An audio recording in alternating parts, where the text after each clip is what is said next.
আল্লাহ পাক রব্বুল আলামিন তিনি আমাদেরকে সৃষ্টি করেছেন। আমরা এক সময় ছিলাম একটা নাপাক পানি। ও ভাইরা বাবাজিরা, ওই নাপাক পানি থেকে আল্লাহ পাক একটা গোস্তের দলায় পরিণত করলেন। তার 40 দিন পরে আল্লাহ পাক তাতে হাত পা এগুলো সৃষ্টি করে দিলেন। 9 মাস পরে কিংবা 10 মাস পরে দুনিয়াতে আমি ভূমিষ্ঠ হলাম। আল্লাহ পাক তিনি আমাকে নাপাক পানি থেকে, অপবিত্র পানি থেকে এ মানব আকৃতিতে সৃষ্টি করেছেন। আমাদের রব, আমাদের সৃষ্টিকর্তা হলেন আল্লাহ। সুতরাং যদি মনে করি আমি দুনিয়াতে এসেছি, আমি খাই, আমি পড়ি, আমি রোজগার করি, আমার টাকা দিয়ে আমি খাওয়া দাওয়া করি, আমার ইচ্ছা অনুযায়ী আমি চলবো, তাহলে এই চলাটা ভুল হবে কি না? ও মুসলমানেরা, ভালো করে মাথায় রাখুন, গভীরভাবে উপলব্ধি করুন। আল্লাহ পাক রব্বুল আলামিন তিনি আমাদিগকে সৃষ্টি করার পরে যাতে করে আমরা নাকাম না হয়ে যাই, যাতে করে আমরা জাহান্নামী না হয়ে যাই, যাতে করে আমরা ধ্বংসের রাস্তার দিকে না চলি, আল্লাহ আমাদেরকেও একটা গাইড বুক দুনিয়াতে পাঠিয়ে দিলেন। ও আমার বান্দা বান্দিরা, তাকিয়ে দেখো তোমাদের জন্য কেমন করে জীবনটা নির্বাহ করবে, কেমন করে চলবে। ইচ্ছা অনুযায়ী তোমার চললেও হবে না। আমি আল্লাহ পাক জানিয়ে দিলাম, তোমার হাত দিয়েছি, পা দিয়েছি, তোমার ইচ্ছা হচ্ছে যেখানে চলার ওইখানে তুমি এই পা দিয়ে চলতে পারবে না। ও আমার বান্দা, আমি আল্লাহ তোমাকে হাত দিয়েছি বলে তোমার হাতটা যেটা ইচ্ছা সেটা ধরতে চাইবে, তুমি সেটা ধরতে পারবে না।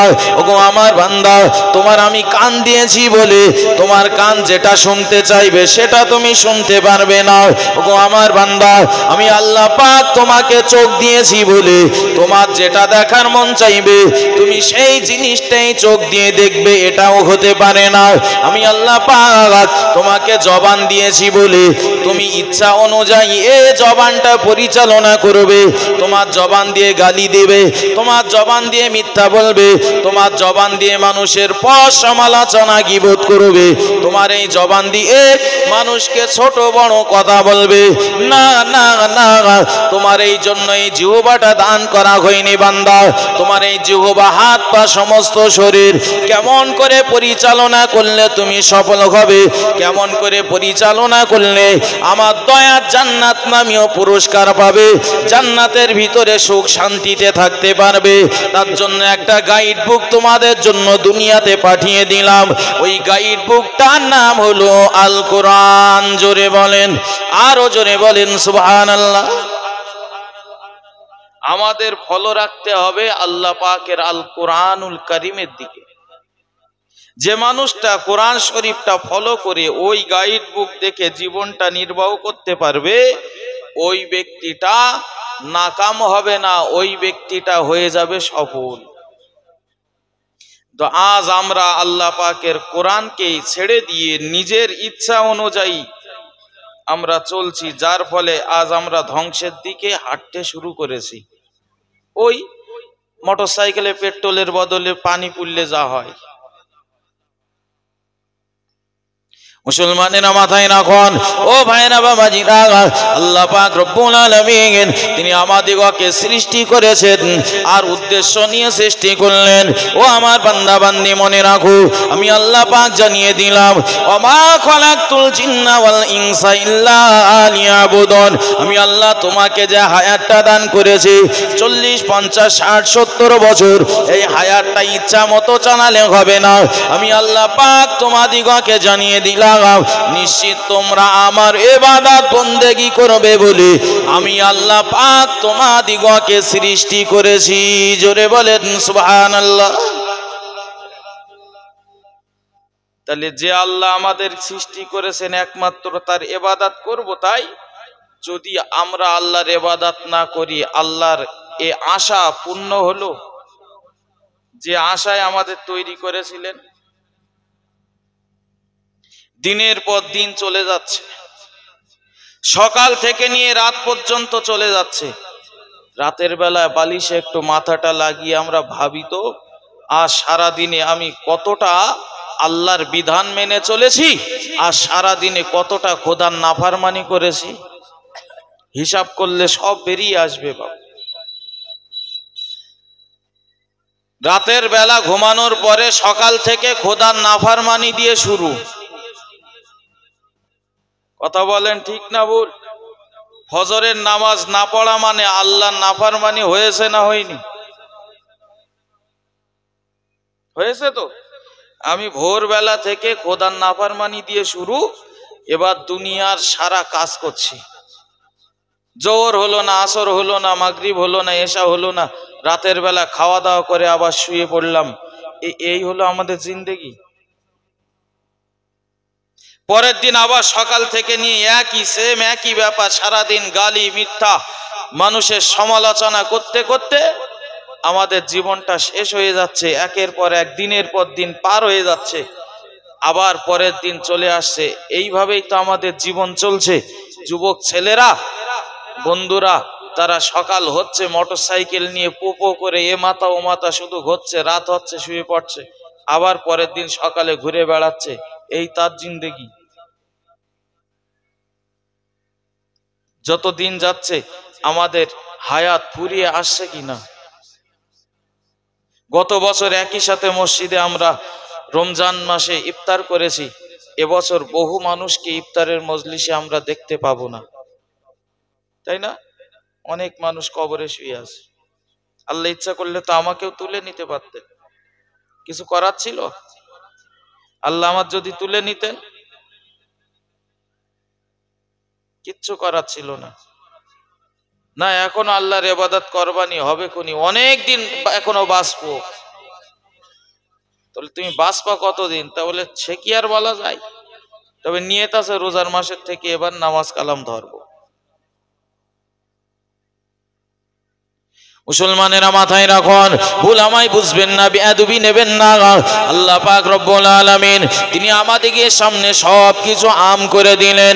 আল্লাহ পাক রব্বুল আলামিন তানার ইবাদত বন্দেগী করি আর নাই বা করি, অক্সিজেন দেওয়া কারো বন্ধ করে দেবে না। আল্লাহর ইবাদত করি আর নাই বা করি, আল্লাহ পাক তিনি আমাদের কারো জমিতে তার রহমতের বৃষ্টি বর্ষণ হওয়া বন্ধ করবে না। আল্লাহ পাক সব খুলে দিলেন, বান্দা আমার নিয়ামতগুলো সব উপভোগ করো। কিন্তু বান্দা তোমরা এই নিয়ামত পাওয়ার পরে আমি আল্লাহ আমাকে যেন ভুলে যাও না। বান্দা, ও আমার বান্দা, দুনিয়ার জীবনটা তোমাদের প্রত্যেকের জন্য খোলা। এ জিন্দেগিতে তুমি আমার ইবাদত করতেও পারো নাও পারো, তবে মৃত্যু তোমাদেরকে ছেড়ে দেবে না। আইনা মাতা কুনে দুরিকুমুল মাউত ওয়ালাউ কুনতুম ফি বুরুজিম মুশাইয়াদা। ও আমার বান্দা বান্দীরা, যদি তোমরা মরণ থেকে পালানোর চেষ্টা করো, বিরাট বিরাট পাহাড়ের পাদদেশে যাও, তোমরা যদি একটা লোহার গম্বুজের ভিতরেও প্রবেশ করো, তোমরা যাই করো না কেন, মৃত্যু তোমাকে খুঁজে বার করে নিয়ে আসবে। তোমাকে দুনিয়া থেকে বিদায় হওয়া লাগবে। তবে কাজ যে কখন মউত হয়ে যায় আমরা এটা বিশ্বাস করি, যে কোনো মুহূর্তে যে কোনো সময়ে মরণ হয়ে যাবে। ও ভাইরা বাবাজিরা, আমরা যারা এখানে আছে সবাই বুদ্ধিমান। কেন আমরা আজ এমন হাল হয়ে গেল, আজ না কাল, কাল না পরশু, আমরা আর কবে আমাদের নিজেদের জীবন থেকে আমরা শিক্ষা নেব? একটু মনে রাখুন, বেশি দিন হলো না, আপনারা প্রত্যেকেই তো জানেন আমার শ্বশুরের কথা। চলছিল ভালো, কথা বলছিল ভালো, বাড়ির থেকে মোটরসাইকেল নিয়ে সারাপুল বাজারে চলে গেল, আর জীবিত অবস্থায় ফিরল না। বার হয়ে গেল জীবিত অবস্থায়, নিজে মোটরসাইকেল চালিয়ে বাড়ি এসেছে অন্যের ঘাড়ের উপরে খাটিয়াটা রেখে ঘুমিয়ে ঘুমিয়ে বাড়ি এসেছে। তাহলে এটা দেখার পরেও আমাদের শিক্ষা কেন হয় না? এখন আছি ভালো, আবার বিকালে ভালো থাকতে পারবো কিনা? সংশোধন আর কবে হব? জীবন তো প্রত্যেক দিন আমাদের কাছ থেকে বিদায় হয়ে যাচ্ছে, মরণ তো দৈনন্দিন আমাদের কাছে চলে আসে। এ হায়াতে জিন্দেগি থেকে আমরা যে যেমন কর্ম করে যেতে পারবো, কবরের জন্য পাথেও সঞ্চয় করে যেতে পারবো, ওই ব্যক্তি কিয়ামতের দিন তত বেশি লাভবান হবেন। আল্লাহ আমাদের দুনিয়ায় পাঠিয়েছেন মুসাফির খানার মতো। তোমাকে পাঠালাম, তুমি ওইখানে যে বসে থাকবা না কাজ করবা তোমার ব্যাপার। দুর্গাপুর থেকে বোম্বে কাজে গেছে। বোম্বে যিনি কাজে যান, যতই কাজ করুক তার মন দুর্গাপুরে পড়ে থাকে না? থাকে না? থাকে। তার মাথায় বলে এটা থাকে গ্রামের বাড়িটা টালির চালের বাড়ি, আমি এখানে কষ্ট করব আর বাড়ির জন্য টাকা গোছাবো। 6 মাস 1 বছর পরে বাড়ি এসেছে, ঘরের ভিতটা দিয়েছে, লিলটন পর্যন্ত গেতেছে, আবার চলে গেছে, আবার বাড়ি এসেছে টাকা গুছিয়ে, ঘরটা আবার তৈরি করেছে, ছাদের আগ পর্যন্ত ছাদটা দিয়েছে, আবার চলে গেছে মুম্বাইতে মুসাফির হয়ে, সেখানে আবার খাটাখাটনি করছে গেট গ্রিল রং চং করার জন্য। কথা বলেন ঠিক না ভুল? কেন কেন না, এখানে 5 বছর 7 বছর 10 বছর আমি এইখানে কষ্ট যদি করতে পারি, আমি 40 বছর 30 বছর 20 বছর যতদিন হায়াত পাবো অন্তত সুখে শান্তিতে বাড়িতে থাকতে পারবো। কথা বলেন? দুনিয়া থেকেও তো আমাদেরকে ওই কবর নামীয় ঘরের জন্য কিছু কিছু টাকা রেখে আসতে হবে, কবরের ঘর সাজাতে হবে না? আমাদের আসল ঘর কোনটা? কবর। তো দুনিয়ার ঘর তো টাইলস লাগানো হয়ে গেছে, মোজাইক হয়ে গেছে, তা যে ঘরে অনন্তকাল থাকবো কবর নামীয় ঘরটা কত দূর হয়েছে আমাদের ভাবার দরকার আছে না নেই? মুসলমানেরা মাথায় রাখুন ও ভাইরা বাবাজিরা, ইমাম গাজ্জালী রহমাতুল্লাহ আলাইহি তিনি তার কিতাবের ভিতরে লিখেছেন, একটা দেশের বাদশা নিয়োগ করা হতো 3 বছর পরে পরে, কিন্তু তাদের নিয়ম হলো ওই বাদশা যে হয়ে যাবে 3 বছর পরে বিরাট একটা দ্বীপ রয়েছে, ওই দ্বীপে একটা জঙ্গল আছে, ওই জঙ্গলের ভিতরে তাকে ফেলে রেখে আসা হতো। তুমি 3 বছর প্রধানমন্ত্রী, কিন্তু 3 বছর পরে তোমাকে নিয়ে ওই জঙ্গলে ফেলে রেখে আসা হবে। এখন সেখানে আছে বাঘ, ভাল্লুক, সিংহ, বিরাট হিংস্র জন্তু। আচ্ছা, কোন সুস্থ মস্তিষ্কের লোক ওই দেশের প্রধানমন্ত্রী হবে? কেউ হচ্ছে না। অনেকদিন দেশের প্রধানমন্ত্রী নেই। ইমাম গাজ্জালী রহমাতুল্লাহ আলাইহি লিখছেন, একটা লোক বেড়াতে গেছে, একা একা ঘুরছে, দেখে সামনের দিক থেকে 4-5 জন লোক দৌড়ি এসে ওর আড় কলা করে নিয়ে দৌড়াচ্ছে শুধু। বলে, কি করিস আমি, আমার কোলে করে নিয়ে যাচ্ছ কেন? তাহলে তোমার দেশের প্রধানমন্ত্রী হতে হবে, অনেকদিন থেকে খুঁজছি কিন্তু পাচ্ছি না। তো মাথায় কাজ করছে না, প্রধানমন্ত্রী হতে হবে, আমার আড় কোলা করে নিয়ে যাচ্ছে। প্রধানমন্ত্রী হওয়ার জন্য কত লিফলেট ছাপানো লাগে, কত ব্যানার ছাপানো লাগে, কত মানুষের খাওয়ান দাওয়ান করানো লাগে, লাগে না? লাগে না? মেম্বার হতে গেলে তাই কয়েক লাখ টাকা খরচ করাতে হচ্ছে। সন্ধে হলে চপ মুড়ি পেঁচি বাড়ি বাড়ি পৌঁছে দাও মন জয় করার জন্য। আর প্রধানমন্ত্রী হব, ওমা আমার আড় কোলা করে নিয়ে যাচ্ছে, বিরাট ভালো যে, তা নিয়ে গেছে সিংহাসনে বসিয়ে দিয়েছে এরকম, বলছে আজ থেকে আপনি আমাদের প্রধানমন্ত্রী। আচ্ছা, তাহলে তবে আমাদের একটা নিয়ম আছে। কি নিয়ম? বলে 3 বছর যা বলবো, যা আপনি বলবেন সেই কথা আমরা সব মেনে চলবো, কিন্তু 3 বছর হয়ে গেলে আপনাকে ওই যে দ্বীপ আছে, ওই দ্বীপে হিংস্র জন্তু জানোয়ার আছে, ওই দ্বীপে অনেক গাছগাছালি বন আছে, ওই বনের ভিতরে জঙ্গলের ভিতরে তোমাকে রেখে আসা হবে। তো মাথায় কাজ করছে না, বলছে মহাবিপদ, যে ঘুরতে এসেও মরিছি, জীবন তো চলে গেল। এখন ভাবনা চিন্তা করে ওকে বলছে, আচ্ছা 3 বছর যা বলবো সেটা শুনবা তো? বলে হ্যাঁ, সব কথাই শুনবো, 3 বছর যেটা বলবেন সব কথা মেনে নেব। মুসলমানেরা মাথায় রাখুন, ইমাম গাজ্জালী রহমাতুল্লাহ আলাইহি লিখেছেন, সমস্ত সৈন্যদেরকে ডেকে বললেন, তার প্রজাদেরকে ডেকে বললেন, ওগো আমার প্রজারা, ওগো আমার মন্ত্রীরা, আমি তোমাদিগকে হুকুম করছি, আগামী কাল থেকে কেউ আর এখানে থাকবে না। আগামী কাল থেকে তোমরা দায়িত্ব দিয়ে দাও, কুড়াল জোগাড় করো, তোমরা এমন করে ওই যে জঙ্গলটা দেখা যায় ওই জঙ্গলের ভিতরে চলে যাও, বড় বড় গাছগুলো কেটে ফেলো, বড় বড় গাছগুলো কেটে ফেলে বন জঙ্গলগুলো সাফ করে দাও। তারা কথা মানতে বাধ্য, যেহেতু বলেছে 3 বছর যা বলবেন সেটাই শুনবো। তারা সব গাছগুলো কেটে দিল, ওই জঙ্গলের গাছগুলো। এবার ওইখানে বিরাট বিরাট ইমারত তৈরি করার নির্দেশ দিলেন, যা ওইখানে ঘর তৈরি করো, ওইখানে বাসস্থান তৈরি করো, বিরাট বিরাট বিল্ডিং করো। দেখা গেল কয়েক বছরের ভিতরে, 2 থেকে 2.5 বছরের ভিতরে ওই জঙ্গলটা এবার বিরাট শহরে পরিণত হয়ে গেছে। এর থেকে ওই জঙ্গল বিরাট উন্নত, দোকান পাট বসিয়ে বিশাল ব্যাপার সেই জঙ্গল। 3 বছর পার হয়ে গেছে, বলছে রেখে এসো ওই দ্বীপে। ওই দ্বীপে যদি এখন যায় তার কষ্ট হবে। ইমাম গাজ্জালী রহমাতুল্লাহ আলাইহি তিনি এই কথাটা লিখে বললেন, ও দুনিয়াবাসীরা, তোমাদের সামনে রয়েছে কবর নামীয় জঙ্গল। ওই কবর নামীয় জঙ্গলে তোমাদের প্রত্যেককে একদিন রেখে আসা হবে। কিন্তু মনে রাখো, যে কুড়াল পাঠিয়ে দিতে পারবে আগে ওই কবর নামীয় জঙ্গলটা নামাজ দ্বারা তোমাদেরকে সাফ করা লাগবে। ওই কবর নামীয় জঙ্গলটা রোজা দ্বারা পরিষ্কার করা লাগবে। ওই কবর নামীয় জঙ্গলটা কুরআনুল কারীম তেলাওয়াত করে করে ইমারত তৈরি করা লাগবে, দোকানপাট তৈরি করা লাগবে। ও মুসলমানেরা, সুতরাং যে ব্যক্তিটা এ দুনিয়ার জমিনে থেকে ওই কবরকে পরিষ্কার করতে পারবে, ওই মানুষটার আখেরাতে তো আর চিন্তা থাকবে না। কারণ দুনিয়া থেকেই কবরের পথ আমার পরিষ্কার হয়ে গেছে। কবর কারো জন্য জাহান্নামের গর্ত, কারো জন্য জান্নাতের বাগান। সুবহানাল্লাহ বলে, নবী বলেছে।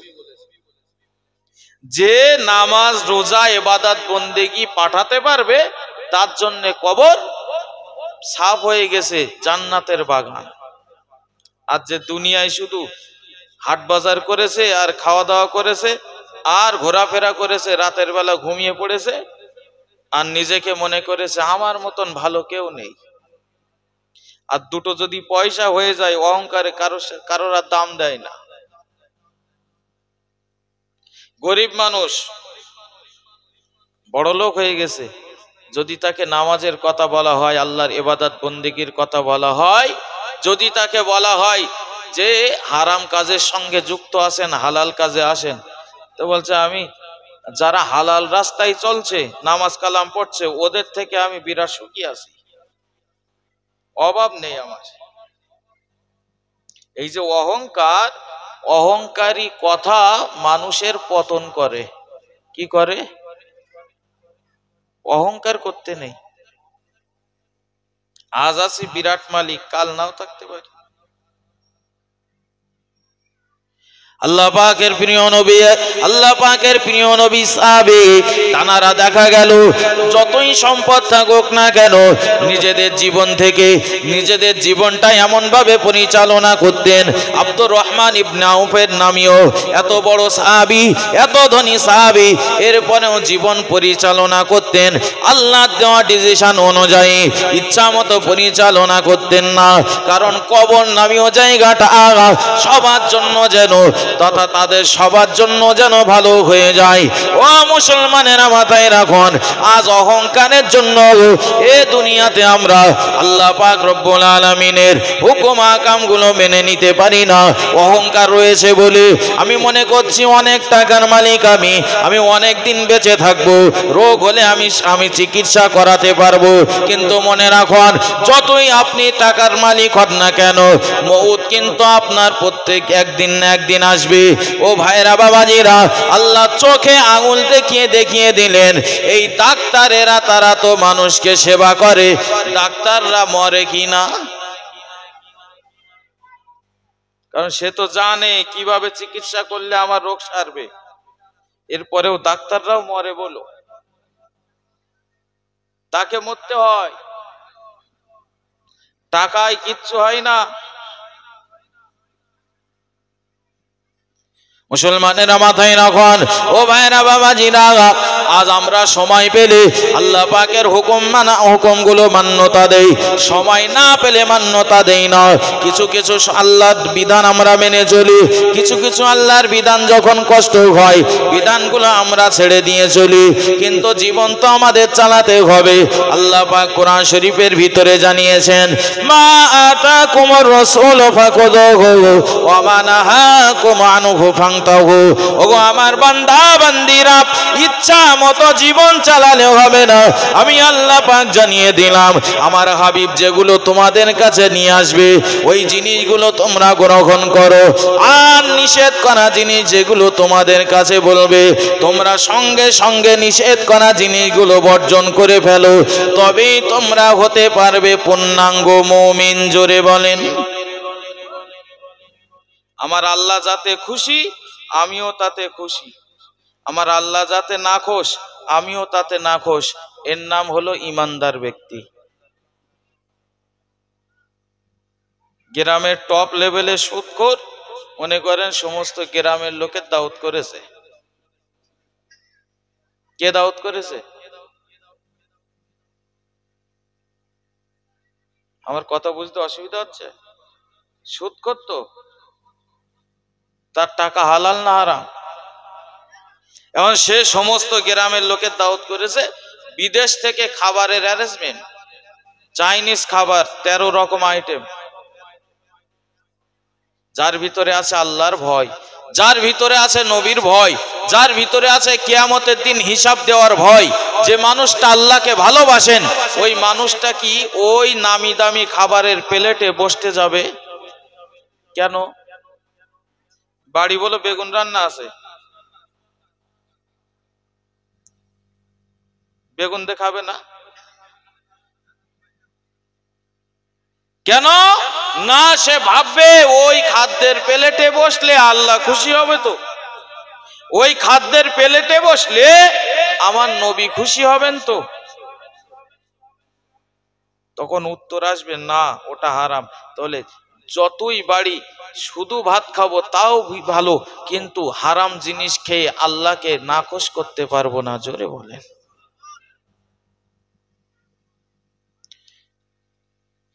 আমরা যেগুলো মানার দরকার মানি, কিছু কিছু মনে করেন এ হগল বগল মতন জিন্দিগি হচ্ছে, মানে ইচ্ছা মতো চলছি আমরা। একটা যে গঠনমূলক আল্লাহ যে কোরআনুল কারিম দিয়ে পাঠিয়েছেন, এই তোমাদের গাইড বুক, আমি যেভাবে যেভাবে চলতে বলবো সেইভাবে চলো, তবেই তোমরা সফল হবে। আমি গোড়াই বলেছি না, ডিসিশন তারই মানতে হয় যে জিনিস তৈরি করার মালিক যিনি, সেই ভালো জানে যে চলবে কেমন করে, কিভাবে চালালে। তা আল্লাহ আমাদের সৃষ্টি করেছেন, আমার তো আল্লাহর দেওয়া ডিসিশন অনুযায়ী চলতে হবে। অহংকার কোথায় যাবে?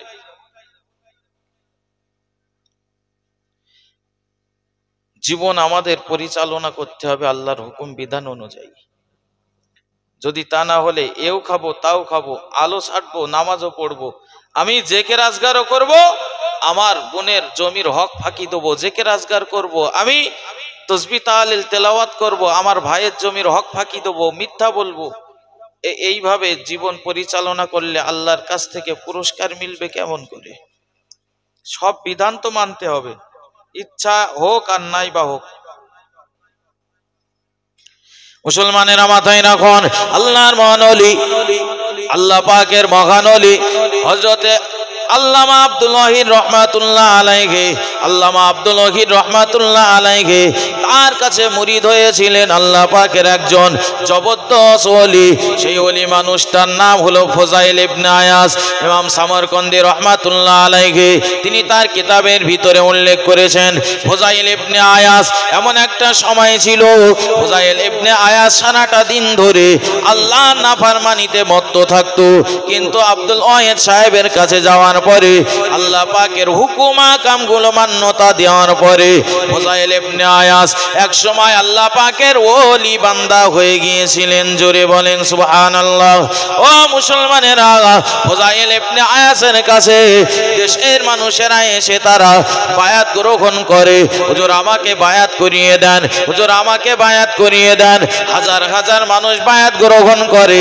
সমস্ত মানুষদের ভিতরে কোনো একদিন একটা ছোট্ট বাচ্চা চলে আসলো, ছোট্ট বাচ্চা চলে আসলো, 11 বছর বয়স, 12 বছর বয়স। এমন বয়সে আসার পরে ফুযাইল ইবনে আয়াস হুজুরকে বলছেন, হুজুর আমাকে বায়াত করিয়ে দেন, আমি আপনার হাতে বায়াত হব, আল্লাহ পাকের হুকুম আহকামগুলো মেনে চলবো, ইচ্ছা অনুযায়ী চলবো না, আল্লাহ যাতে খুশি তাতে খুশি হব, রাসূল যাতে রাজি তাতে রাজি হয়ে যাব।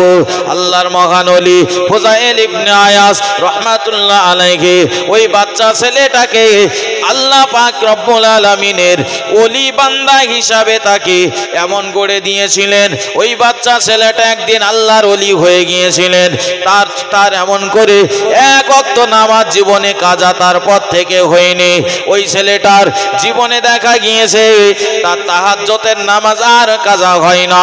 ওই ছোট্ট বয়সে আল্লাহর কাবা শরীফ প্রদক্ষিণ করে হজ করে এসেছেন। এক কথায় সমস্ত হুকুম আহকামগুলো পালন করে চলেন।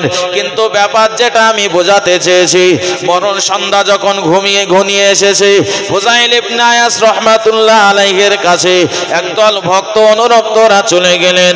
ওগো ফুযাইল ইবনে আয়াস, আপনার যে বিরাট সুন্দর করে আপনি যাকে ভালোবাসা দিয়ে আপনি সবক দিচ্ছিলেন, যে আপনার ভক্তকে, যে ভক্তকে পীর বলে সার্টিফিকেট দিয়েছেন, এই ভক্তটা মৃত্যু শয্যায় শায়িত রয়েছে, এই ভক্তটা মৃত্যু শয্যায় শায়িত আছে, এত পরিমাণে কষ্ট হচ্ছে, আমরা দেখে আমরা সহ্য করতে পারছি না, হুজুর আপনি একটু চলুন, কেন তার এমন হচ্ছে? ফুযাইল ইবনে আয়াস রাহমাতুল্লাহ আলাইহি এবার আস্তে আস্তে চলে গেলেন, ওই মুরিদের বাড়িতে চলে গেলেন। দেখতে পেলেন তার সেই মুরিদটা মৃত্যু শয্যায় বিরাট কষ্ট পাচ্ছে। হুজুরকে বলছে, হুজুর মৃত্যুর যন্ত্রণা যে এত কঠিন আমি আগে জানতাম না। মানুষ যদি জানতে পারতো মৃত্যুর যন্ত্রণা কত কঠিন, তাহলে এই যন্ত্রণা, এই কষ্টের কথা ভাবতে ভাবতে সেই মানুষটার আর খাওয়া থাকতো না। আমি সহ্য করতে পারছি না। মৃত্যুর যন্ত্রণা হচ্ছে ব্যাপক। মৃত্যুর যন্ত্রণা কত কঠিন জানেন? হযরত নবী নূহ আলাইহিস সালামের 4টে ছেলে ছিল, হাম, শাম, ইয়াফিস আর কেনান।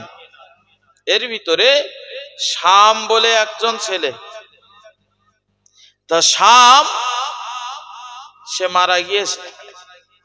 ঈসা আলাইহিস সালাম কোনো একদিন রাস্তা দিয়ে যাচ্ছেন, ঈসা নবীর একটা মুজিজা ছিল, মৃত মানুষের পাশে যে সালাম দিলে, কবরবাসীর পাশে গিয়ে সালাম দিলে সে সালামের জবাব দিত উঠে।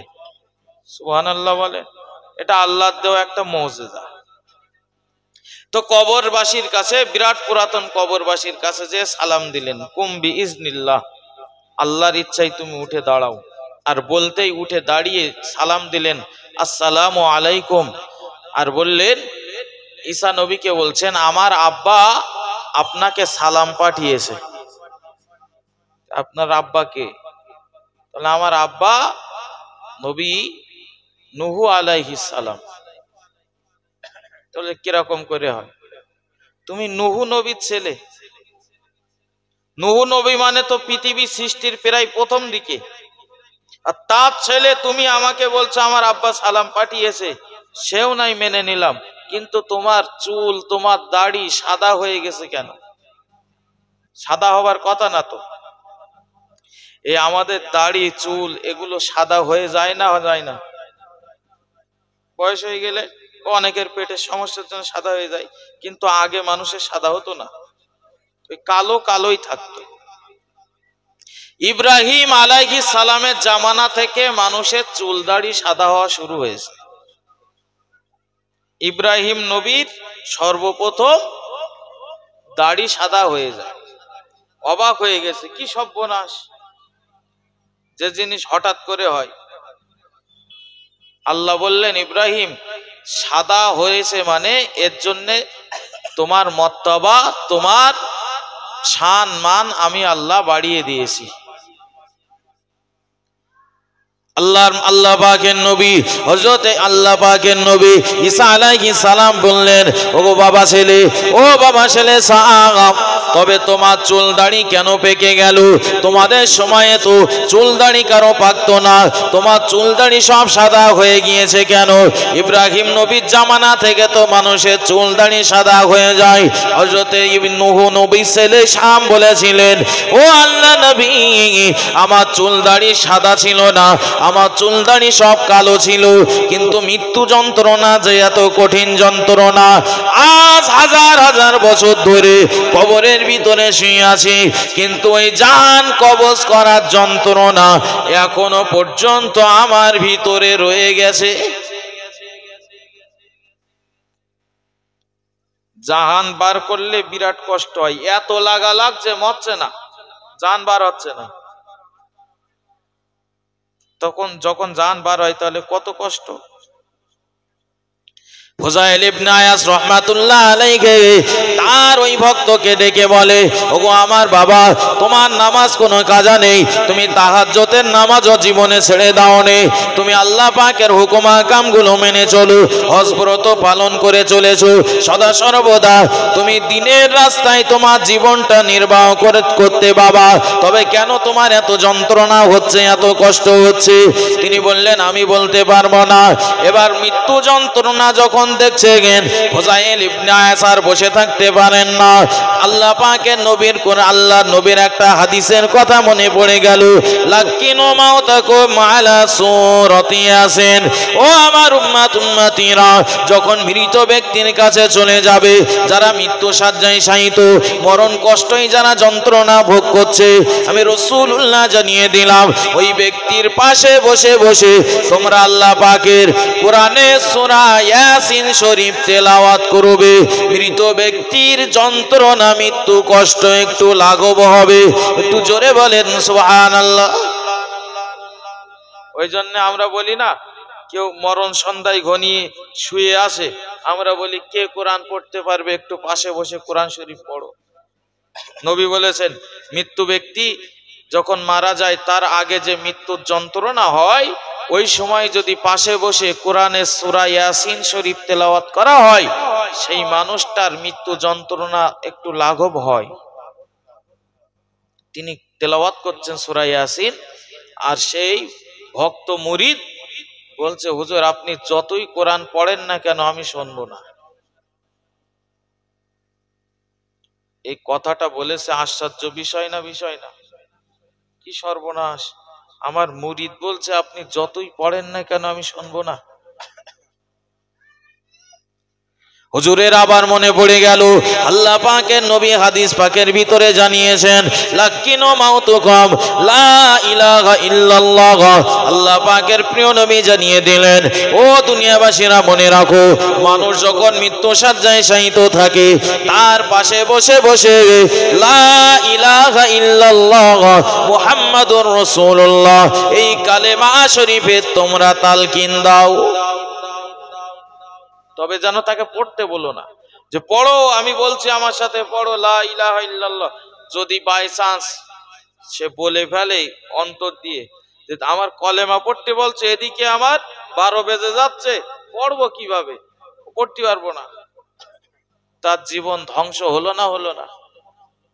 ওই জন্য নবী বললেন, পড়তে বলো না, তুমি তার পাশে বসে একা পড়ো, যদি তার কপাল ভালো হয় তোমার সাথে সাথে সে পড়বে, অন্তত শোনার পরে মাথায় চলে আসবে, এখন তো মৃত্যু শয্যায় শায়িত, কলেমাটা পড়ি, কলেমা পড়ে মারা যাবে মানে ঈমান নিয়ে মারা গেল। তিনি এবার কলেমা শরীফ তেলাওয়াত করতে লাগলেন, লা ইলাহা ইল্লাল্লাহ, লা ইলাহা ইল্লাল্লাহ, লা ইলাহা ইল্লাল্লাহ। আল্লাহ পাকের তাসবিহ, আল্লাহ পাকের নামে জপ জিকির তেলাওয়াত করতে লাগলেন। ভক্ত অনুরক্ত এবার তথা ওই মুরিদ বলছে, হুজুর আপনি যতই কলেমা শরীফ পড়েন না কেন, আমি আপনার সঙ্গে কলেমা পড়ব না। দুই কানে আঙুল দিয়ে রেখেছে, আর বলা ঔষধ, একটু পরে মারা গেল। হুজুরের মন বিরাট খারাপ হয়ে গেছে, কি সর্বনাশ, আমার যে ভক্ত, যে আমার কাছে বায়াত গ্রহণ করেছে, সেও আমি তাকে এত ভালো মনে করতাম, আজ তার মৃত্যুর সময়তে কলেমা জুটলো না, কারণ কি? কেতাবে আল্লামা সমরকন্দি রহমাতুল্লাহ আলাইহি লেখেন, ফোজাইল ইবনে আয়াজ বাড়িতে গেলেন, ৪১ দিন তিনি তার মাথাকে আসমানের দিকে তুললেন না, গজব আসে কিনা। এ কি সর্বনাশ, আশ্চর্য বিষয় দেখছি। সদা সর্বদা ঘরের ভিতরেই কাটাতে লাগলেন। ঘরের ভিতরে নামাজ, ঘরের ভিতরে রোজা, ঘরের ভিতরে সব হুকুমা কামগুলো পালন করছেন আর কান্নাকাটি করেন। আল্লাহ পাক, কি সর্বনাশ হয়ে গেল, আমার মুরিদ তার কলেমা জুটলো না শেষ সময়ে, এমন হলো কেন? এমন করে করে কান্নাকাটি করে। কোনো একদিন রাতের বেলা এবার হুজুর এবার নামাজ আদায় করার পরে তাহাজ্জুদের নামাজ শেষ করেছে, রাতের বেলা ঘুমিয়ে গিয়েছে, আর স্বপ্ন যোগে দেখতে পাচ্ছে ফোজাইল ইবনে আয়াসের সেই মুরিদের হাতে জাহান্নামার হ্যান্ডকাপ লাগিয়ে ফেরেশতারা জাহান্নামার দিকে টেনে টেনে নিয়ে যাচ্ছে। এখন ওই স্বপ্নের ভিতরে হুজুর জিজ্ঞাসা করছে, এই তোমার হাতে জাহান্নামার হ্যান্ডকাপ কেন, নিয়ে যাচ্ছ কেন টেনে টেনে তোমাকে? ওই সময় ভক্তকে বলছে, তুমি সত্য সত্যই কি ঈমান হারা হয়ে মরেছো? আমি যে এত কলেমা পড়ছিলাম, তুমি বললে আমি পড়বো না, তো তুমি কি ঈমান নিয়ে মরেছো না ঈমান হারিয়ে মরেছো? বলে, হুজুর আমি ঈমান হারিয়ে মরেছি। কেন? তোমার ইবাদত বন্দেগি, নামাজ রোজা, এত তসবিহ তাহলিল, কোনো কিছুর ঘাটতি ছিল না, কিন্তু তুমি ঈমান নিয়ে মরতে পারোনি কেন? মুরিদ এবার ডেকে বলে, ওগো আমার হুজুর, ওগো আমার ওস্তাদ, ওগো আমার পীর সাহেব, আমার ভিতরে কোনো আমল ইবাদত বন্দেগীর ঘাটতি ছিল না। কোনো আমল ইবাদত বন্দেগীর ঘাটতি না থাকলেও 3টে বদ অভ্যাস আমার ভিতরে ছিল। ওই 3টে বদ অভ্যাস থাকার জন্য আজ আমার ঈমান হারিয়ে মরতে হয়েছে। 1 নম্বরে যে বদ অভ্যাস আমার ভিতরে ছিল, সেই বদ অভ্যাসটা হলো, আমার ভিতরে ছিল হিংসা। আমি কারো ভালো দেখতে পারতাম না। হিংসা আমাদের মধ্যে আছে না নেই? হিংসা, ওরে সর্বনাশ, পাশে একজনের একটু ভালো হচ্ছে, সহ্য করা যাচ্ছে না, চোখে মুখে পড়ছে, ও দেখ ও অত উন্নতি, ভেতর ভেতর কিছু করে কিনা, নিশ্চয়ই লটারির টিকিট কাটে, সমালোচনা ঝড় তুলে দিচ্ছে। হিংসা মানুষের এখন যে কত বড়, আল্লাহ একটা মানুষের দিচ্ছে ভালো, সহ্য করতে পারছে না। এই একটা লোক নাঙল চষা কাজ করে, নাঙল চষতে গেছে মাঠে, চষতে চষতে হঠাৎ করে নাঙলের আগায় একটা থাকে, ওর নাম ফাল বলে, তো ওই ফাল দিয়ে চষছে, আর হঠাৎ করে একটা পাথর উপরে উঠেছে, আর ও পাথরটা নিয়ে দেখে কাদা মাটি আছে, সুন্দর করে ছাড়ানোর পরে দেখছে যে হীরার মতো চকচক চকচক করছে। বলে, নিশ্চয়ই কোনো দামি পাথর হবে, এত সুন্দর চকচক করছে, মানে এ পাথর কোনো দামি পাথর হবে। পাথরটা সুন্দর করে আরো পরিষ্কার করছে, যেই হাতের ঘষণ লেগেছে, আর সেই একটা দৈত্য বেরিয়ে এসে, বলো গল্প বলো, দৈত্য বেরিয়ে এসে বলছে, জনাব কি করতে পারি, আপনি আমার অর্ডার করুন। তাহলে কি করতে পারো বুঝতে পারছো না? সারাদিন নাঙল চষি, বিরাট কষ্ট হয়ে যায়, আমার টাকা লাগবে, কয়েক কোটি টাকা দিতে হবে। তো বলছে সব দেবো, তবে সত্য আছে, বলো কি সত্য? বলে, তোমার যদি 1 কোটি দেই, পাশের লোকের বলো 2 কোটি দেবো। এ সহ্য করতে পারবে? সহ্য হয় পাশের লোকের ভালো হলে? একজনের বিন বিরাট হচ্ছে, কি বেগুন বিশাল হচ্ছে, পোকা লাগছে না, আর একজনের একই পাশের জমি, তার মনে করেন পোকা সয়লাভ হয়ে যাচ্ছে, তা তার উচিত কি, কিভাবে পোকা মুক্ত করা যায় সেই চেষ্টা কর, বরং ও সহ্য না করতে পেরে সেই খাতে পোড়া স্প্রে করে দিয়েছে, মানে সহ্য করতে পারছে না। তো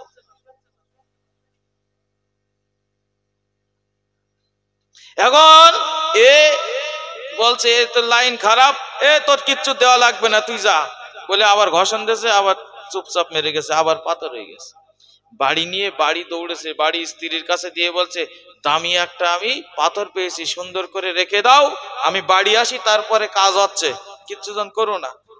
মাঠে আবার চলে গেছে, স্ত্রীর মন তো খসখস করছে, কি রেখে গেল, কি দেশে না দেশে। এবার সেই জিনিসটা বার করে দেখে চকচক করছে সেই পাথরটা, ও আবার সুন্দর করে যেই ঘষা লেগেছে বার হয়েছে। কি হুকুম করেন আমি সেটাই দেব। বলছে কি হুকুম করব? আজ এতদিন বিয়ে হয়েছে টালির চাল, আমি তোমার বলছি একতলা বাড়ি বানিয়ে দাও আমার। আর বলার সাথে সাথে ঘর একতলা হয়ে গেছে, আশপাশে সব কতলা। এখন ও নাঙল চষে যে বাড়ি ঢোকবে, বাড়ি চিনতে পারছে না তো, সব তো দুতলা বিল্ডিং, ফাপরে পড়ে যাচ্ছে। কিন্তু ওই বাড়ি যেহেতু বাড়ি বলেছে, বাড়িগুলোই শুধু দুতলা হয়েছে, তো ওই গাছগাছালি কলটল যা আছে এই দেখে দেখে বাড়ি চিনেছে।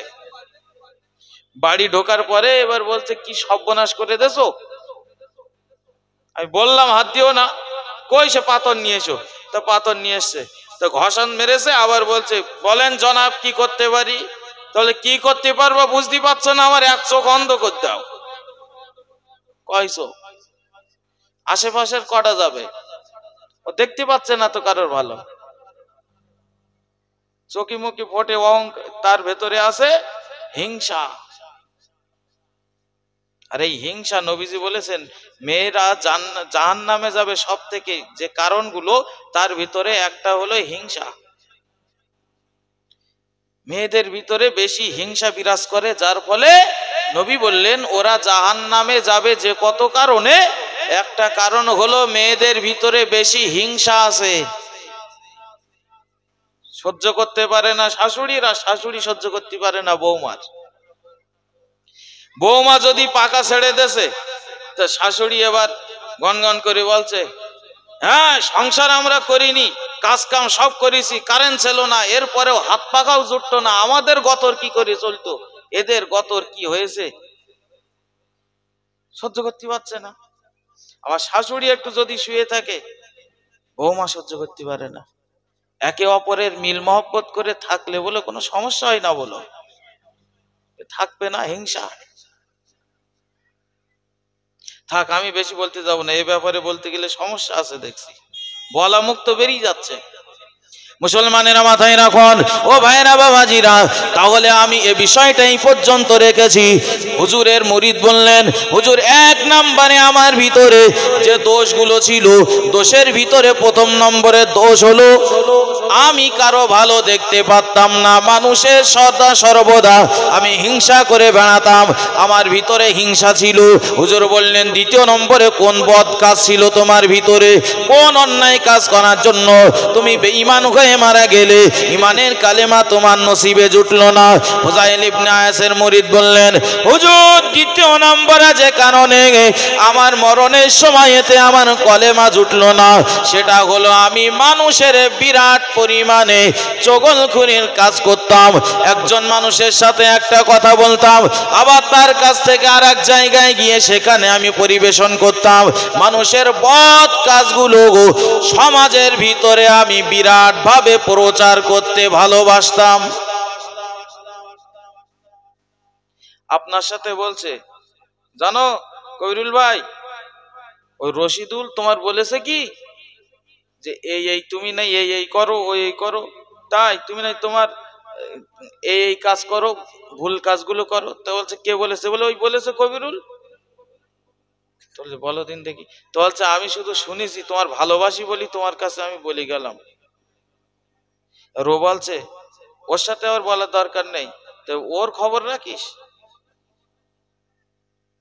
তো ও আবার এসে বলছে যে তোরও এই বলেছে, যা বলেছে তার থেকে বাড়ি বাড়ি বলেছে। মানে সবার কাছে ভালো সাজছে, আর যার কাছে যাচ্ছে সে মনে করছে এ মনে হয় আমার বিরাট ভালোবাসে। এই রকম দুমুখ মানুষ আমাদের সমাজে আমরা দেখি না, প্রচুর আছে। মুনাফেক নাম্বার, তারা মুনাফেকের চরিত্র নিয়ে একজনের কথা আর এক জায়গায়।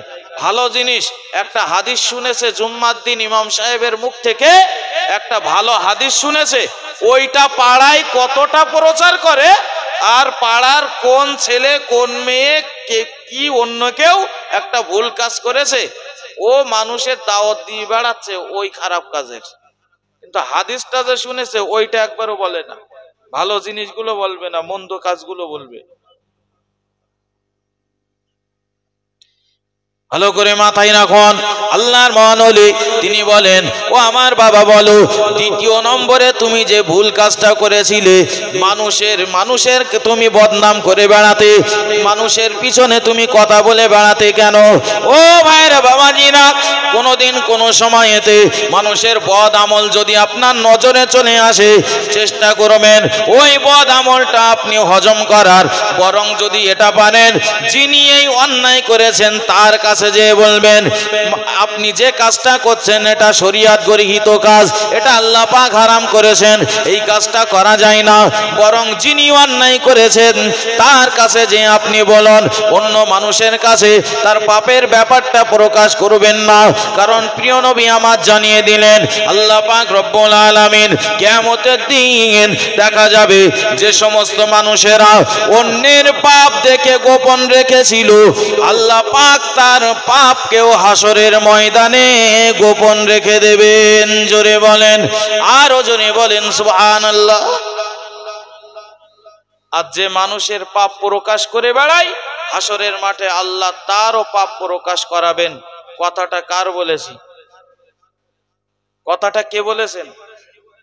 আল্লাহর নবী বলেছেন। আল্লাহর নবী বলেন, যদি তোমরা কেউ কারো দোষ ত্রুটি দেখার পরে সেটা গোপন রেখে দাও, বরং তার কাছে যে কেবলমাত্র যিনি অন্যায় করেছে তার কাছে যে বলো, এই গোপন রাখার জন্য আল্লাহ তোমার পুরস্কার দেবেন। তুমি যে অন্যায় কাজটা করেছো, কিয়ামতের দিন আল্লাহ ওই অন্যায়টাও গোপন রাখবেন। সুবহানাল্লাহ। ওগো মুসলমানেরা মাথায় রাখুন, সময় আমার বেশি নেই, তাড়াতাড়ি করে বলে ফেলছি। 3 নাম্বারটা, আল্লাহ পাকের মহান ওলি, আল্লাহর মহান ওলি এবার জিজ্ঞাসা করেন, ওগো আমার মুরিদ, তুমি ঈমান হারিয়ে মরেছো, 3 নাম্বারে যে গুনার কাজটা করতে, ওই গুনার কাজটা কি তুমি বলো। এবার মুরিদ বলে, হুজুর 3 নাম্বারে যে গুনার কাজটা করতাম সেটা হলো আমি মাঝে মাঝে ঘোলা পানি পান করতাম। কি পানি?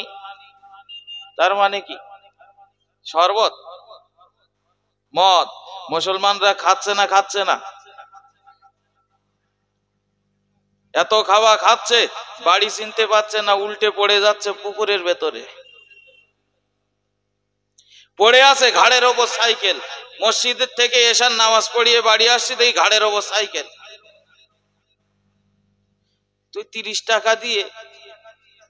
টাকা দিয়ে ফলের রস খেলে তো শরীরে আরো উপকার হতো।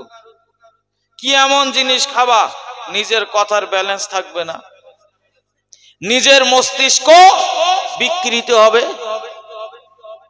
ঠিক পাবো না। হেঁটে হেঁটে যাব, মানুষেরা পাগলের মতো দেখবে। আজ মুসলমান সমাজে এই মদের ঢেক আমাদের ভিতরে এভেলেবেল হয়ে গেছে।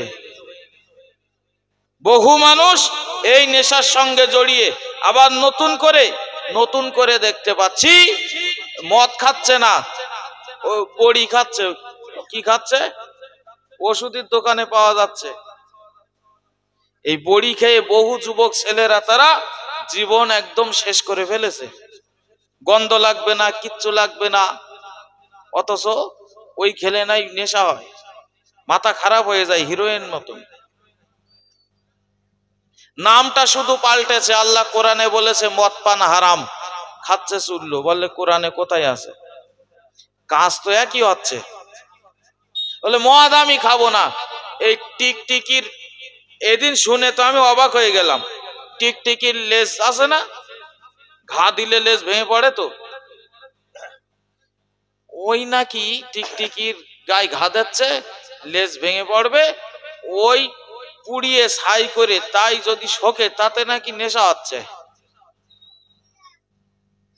বাধা দিবি কি? মদের দোকানে যাব না, ডেন নাইট আটা কিনে একটা সুতির ভাঙাই রেখে ও বসে বসে ডেন নাইট আটা শোকছে।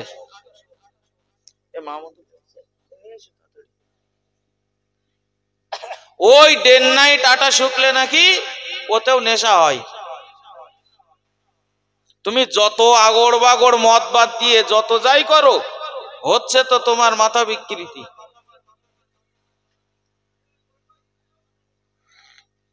ও মুসলমানেরা, ও ভাইরা, বাবাজিরা, হুযাইল ইবনে আয়াস রাহমাতুল্লাহ আলাইহি তানার ওই মুরিদ বলল, হুজুর আমার আর একটা বদ অভ্যাস ছিল। আমার একটা রোগের জন্য ডাক্তারের কাছে আমি পরামর্শ নিতে গিয়েছিলাম। ডাক্তার সাহেব বলেছিলেন, যদি মদ পান তুমি করো, সামান্য পরিমাণে 1 কাপ করে মদ পান যদি করতে পারো, তাহলে এই রোগ থেকে তুমি সেবা পাবে। হুজুর আমি পান করতাম, আমি শরীর সুস্থও পেয়ে গেলাম, কিন্তু এমন একটা পরিস্থিতি চলে আসলো, ওই মদের নেশা আমার এমন ধরে গেছে, মদ পান আমি ছেড়ে দিতে পারিনি। মদ পান মদের নেশা আমার ভিতরে ছিল। আমি আজ ঈমান হারা হয়ে মরেছি। 3 নম্বরের কারণ হলো আমি মদ পান করতাম। এই 3টে গুণ আমাদের ভিতরে আছে না নেই? আল্লাহ যেন আমাদের ভিতর থেকে বদ গুণগুলো তুলে নেন, আর আল্লাহ যেটা হুকুম করেছেন সেই হুকুম অনুযায়ী যেন আমাদের সকলকে পরিচালনা করেন। সকলে বলি আমিন। আল্লাহ মহব্বত করে বলি আমিন। ভাইরা, আমি যাব অনেকটা দূর, আবার আসবো ইনশাআল্লাহ। এখনো গ্রামে বহু মানুষ আছে ভিতরে, এখনো আসতে পারেননি। তবে আমি মহল্লাবাসী সবার কাছে নিবেদন করছি, আমার পরে যে হুজুর আসবেন, আমার অত্যন্ত প্রিয় মানুষ, কাছের মানুষ, তিনি আসবেন, জ্ঞান গর্ব আলোচনা করবেন, তার বক্তব্য তো শুনতে হবে। গ্রামে যারা আছেন, আজ এ মজলিসটা এমন একটা মজলিস, আল্লাহ তাআলা এই মজলিসে বসলে তার রহমতের ফেরেশতা দ্বারা বেষ্টন করে রাখেন। মজলিসে আমরা প্রত্যেকেই চলে আসি, আর বাড়িতে রাস্তাঘাটে অযথা সময় ব্যয় না করি। মনে রাখতে হবে, ওয়াজ নসিহতের মজলিসে আমরা বসবো, আমরা এই নিয়াতেই বসবো, আল্লাহ যেন আমাদিগকে ক্ষমা করে দেন, আল্লাহ যেন আমাদিগকে মাফ করে দেন। আর তওবা করে আমি এখান থেকে বাড়িতে চলে যাব, চোখ দিয়ে পানি ফেলে যদি যেতে পারি। আল্লাহ পাক ওই বান্দা ওই বান্দিকে খুব ভালোবাসেন যারা গুনার কাজ করেছে, আর গুনার কাজ করার পরে যারা তওবা করে আল্লাহর কাছে মাগফিরাত কামনা করেছে। একটু সুবহানাল্লাহ বলেন। ভুল করতেই পারে মানুষ, কিন্তু ভুল করার পরে যারা তওবা করে ফিরে আসে আর ওই গুনার কাজ করবে না। আমি মদ পান করতাম, আজকে আমি তওবা করে নিলাম, যতদিন বেঁচে থাকবো আমি আর মদ পান করব না। যদি গলায় ছুরিও চালানো হয়, আমি পথ সমালোচনা করতাম, গীবত করতাম, যতদিন বেঁচে থাকবো এই হারাম এই নোংরা কাজ থেকে আমি পরহেজ করব। আমি আর মানুষের পথ সমালোচনা গীবত করব না। যতদিন বেঁচে থাকবো অহংকারের সহিত চলবো না। আমি আল্লাহর কাছে বিক্রি হয়ে আছি, আল্লাহ যেভাবে চালাবেন সেইভাবে চলবো। এই নিয়াত নিয়ে যদি আজকেও যার ভিতরে এই বদগুণগুলো আছে তওবা করতে পারি, আল্লাহ কতটা ভালোবাসেন জানেন? প্রিয় নবী হাদিস পাকের ভিতরে বলেন, একটা মানুষ মরুভূমির রাস্তা দিয়ে যাচ্ছে, বহু দূর পর্যন্ত চলে গিয়েছে, অনেক দূর পর্যন্ত চলে গিয়েছে, কয়েক মাইল কি মাইল যাওয়ার পরে অনেক কষ্ট হয়ে গেছে, এবার শুয়ে পড়েছে, তথা কষ্ট হচ্ছে, চোখে ঘুম ঘুম ভাব, একটু নিদ্রায় চলে গেছে। ঘুমানোর পরে চোখ দুটো আবার খুলেছে, ঘুম ভেঙে গেছে, দেখে তার সামনে যে উটটা আছে, এদিক দেখেন, যে উটটা আছে, উট সেখান থেকে চলে গেছে। উটের পিঠের উপরে আছে তার পানি, তার খাদ্য, সেই উট সেখান থেকে হারিয়ে গেছে। টেনশন হবে না হবে না? কথা বোঝেননি? মরুভূমি বলো, তার মানে সারা মরুভূমি মানে দুই দিকে শুধু দোকান আর দোকান আর ধাবা দিয়ে ঢাকা রয়েছে সব। বলেন, হোটেল পাট দোকানপাট আছে তো? মরুভূমিতে কি থাকে? দোকানপাট ভর্তি থাকে, তো ফিরতে পারবে আর? শুধু তো ফাঁকা আর ফাঁকা।